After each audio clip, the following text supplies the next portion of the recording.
নমস্কার। আপনাদের এই শর্ট নোটিশে আজকে ডাকার কারণ হচ্ছে যে ইলিগ্যাল পন্ড ফিলিংগুলো হচ্ছে আমার সাব ডিভিশন জুড়ে, ইসলামপুর তথাগত আরও যে দু জায়গায় কমপ্লেনগুলো আসছে, এবার সেগুলোতে স্ট্রিক্ট অ্যাকশন নেওয়ার জন্য আপনাদের ডাকা এবং আপনাদের সহযোগিতাও দরকার। সমস্ত খবর আমাদের কাছে সবসময় পৌঁছয় না।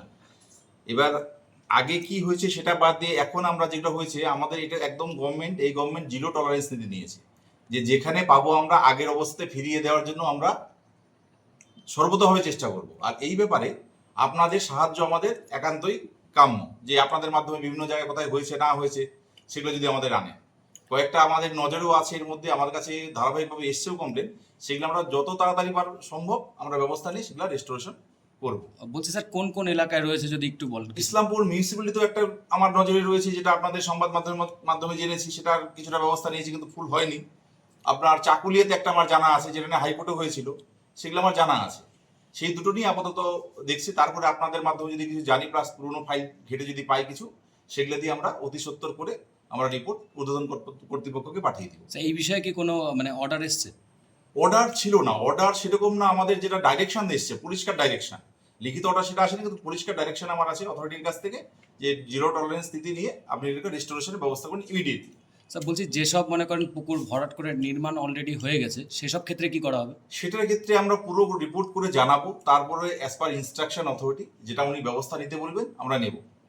বলছি জলাভূমি বুঝিয়ে দেওয়াটা, এটা একটা বড় অফেন্স আইনের চোখে। সেই জায়গায় ইতিমধ্যেই বহু জায়গাতে পুকুর ভরাট হয়ে সেখানে বড় বড় কনস্ট্রাকশন হয়েছে, এবং এক্ষেত্রে দেখা গেছে যে পৌরসভা তাকেও, যেটা একটা লোকাল অ্যাডমিনিস্ট্রেশন, তাকেও বুড়ো আঙুল দেখিয়েছে, এবং আপনাদের ভূমি এবং রাজস্ব দপ্তর তাদেরকেও বুড়ো আঙুল দেখিয়েছে। তাদের উদ্দেশ্যে আপনার একজন আধিকারিক হিসেবে কি বার্তা থাকবে? একদমই, যেটা করেছেন এখন, যেটা আপনার পরিষ্কারই কথা, আমরা অনেকবার আপনাদের নোটিশও করেছি। আমি তাদের উদ্দেশ্যে করেছি যারা এই অনৈতিক কার্যের সাথে যুক্ত আছে, আপনারা নিজেরাই করে ফেলুন। আর নতুবা প্রশাসন নিজের মতো ব্যবস্থা নিবে, এমনভাবে ব্যবস্থা নেবে যে আপনারা করতে বাধ্য হবেন। যে জিরো টলারেন্স মানে আমরা কোনো কিছু শুনবো না এখন আর। সেই একটা প্রশ্ন, ইতিপূর্বেও যেটা উঠে এসেছিল সংবাদ মাধ্যমে, আমরাও বহুবার ব্রেক করেছি, যে ভূমি দপ্তরের একাংশ এই কাজগুলোর মধ্যে লিপ্ত। তো সেই যে যেমন রাজ্য সরকার এখন দেখা যাচ্ছে আগের ফাইলগুলো খুলছে, তো সেই ধরনের কোনো কিছু পেলে কি রাষ্ট্রিক অ্যাকশনের দিকে আপনারা এগোবেন? একদমই তাই। যদি কেউ থাকে, এই ডিপার্টমেন্টে কেউ থাকে, তা আমরা তদন্ত করে দেখে ব্যবস্থা নিব। নর্মালি কি হয়, কারো হয়তো অনুপস্থিত জানে বা না, যদি লিখিত তো এগুলো আর করে না, রাতের অন্ধকারে এই কাজটা বেশি হয়। যদি থাকে আমরা অবশ্যই ব্যবস্থা নেব তার এগেনস্টে। সাম্প্রতিক দেখা গেছে ইসলামপুর শহরের আফসারা মোড় এলাকায় সেখানে একটি বড় জলাভূমি, সেটি ভরিয়ে দিয়ে একাধিক প্রতিষ্ঠান গড়ে উঠেছিল, এবং নতুন করে আরো 2-3টে প্রতিষ্ঠান রাতের অন্ধকারে কাজ করছিল। আপনারা সেখানে গিয়ে নোটিশও ঝুলিয়ে দিয়েছেন এসডিএলও বা বিএলও দপ্তর থেকে, কি বলবেন? হ্যাঁ, আমরা সেটাও করেছি। আমরা করে যে সেকশন হয়, নির্দিষ্ট সেকশনে আমরা করেছি।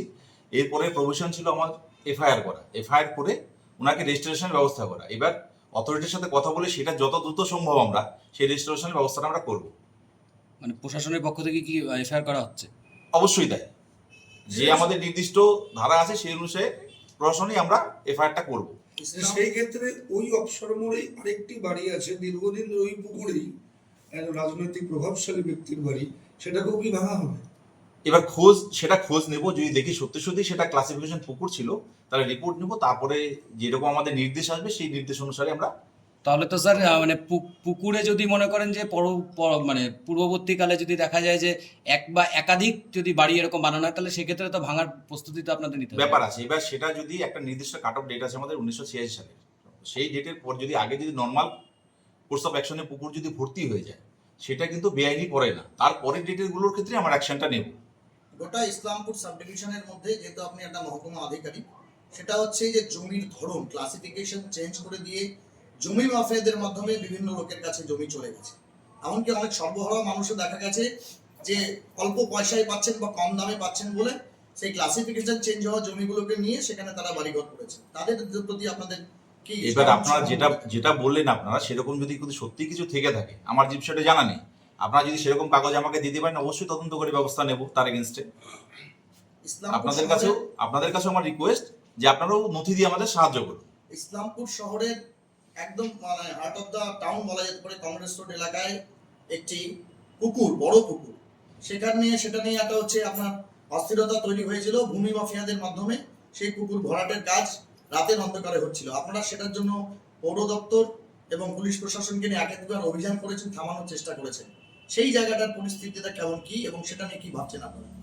সেটা দেখুন, এখন আমাদের কাছে যেটা আছে, আমি ইমিডিয়েটলি সার্ভে করাবো, বিএলআরদের ইনস্ট্রাকশন দেওয়া থাকবে করতে হয় কীরকম হয়েছে সেটা লিখে আমি দপ্তরে পাঠাবো। তারপর ইনস্ট্রাকশনে যেটা আমাদের কাছে আসেন, আমার উপরে যারা আছেন, যে আধিকারিক আছে, তাদের কাছে শুনে সেই অনুযায়ী ব্যবস্থা গ্রহণ করবো ইতিমধ্যে। বলছি স্যার, এই মনে করেন যে 5 বছর বা 10 বছরের মধ্যে কোনো জমির মানে ক্লাসিফিকেশন কি চেঞ্জ করা হয়েছে, সেই বিষয়েও কি বিএলআররা তদন্ত না করবে? যদি অনৈতিকভাবে হয়ে থাকে তাহলে অবশ্যই করবে, কারণ আমাদের ক্ষেত্রে সুস্পষ্ট নিয়ম রয়েছে। মানে আমাদের জলাভূমির ক্ষেত্রে বা ডোবার ক্ষেত্রে একমাত্র ডিস্ট্রিক্ট লেভেল ছাড়া কেউ কখনো পারমিশন দিতে পারে না শ্রেণী পরিবর্তনে। তারও কিছু নির্দিষ্ট নিয়ম আছে, তার বাইরে যা গিয়ে করা মানে অনৈতিকভাবে করা বা ইলিগাল আমরা পন্ড ফিলিং বলতে পারি। মহকুমার বিভিন্ন এলাকাতে চা বাগান রয়েছে, সেই চা বাগানগুলোর হচ্ছে দাবিদার বর্তমানে সরকার পরিবর্তনের পরে দেখা যাচ্ছে বহু আদিবাসী অধ্যুষিত মানুষ, এসটি মানুষ, তাদের হচ্ছে জমিগুলো কোনো কারণে হচ্ছে হস্তান্তরিত হয়েছে এবং সেগুলো বিক্রি হয়ে যাচ্ছে অনৈতিকভাবে। এই বিষয়টা নিয়ে কি বলবেন?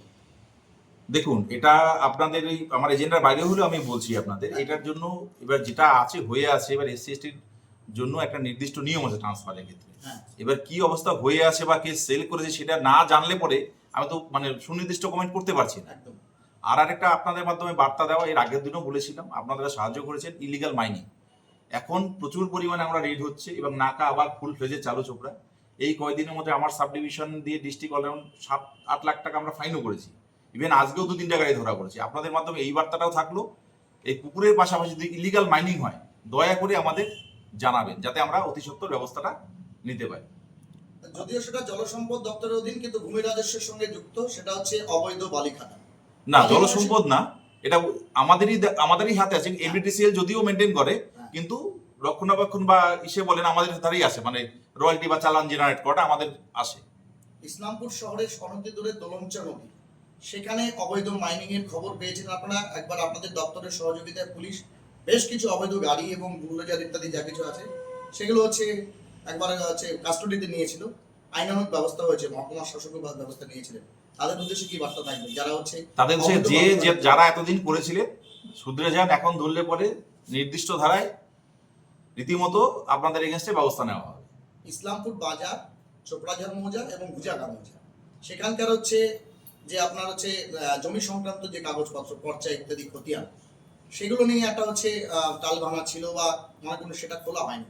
আপনি তো মহকুমা হচ্ছে ভূমি দপ্তরের আধিকারিক, সেই বিষয়ে মানুষকে কিভাবে আশ্বস্ত করবেন? চোপড়াঝাড় মৌজাটা আমি আশাবাদী খুব তাড়াতাড়ি খুলবে, কারণ আমাদের যে ডিটেল রিপোর্ট এতদিন ছিল না। আমার যতদূর নিজের ধারণা 30 তারিখ জানুয়ারি 30-এ আমরা ডিপার্টমেন্টে পাঠিয়েছি ওটা।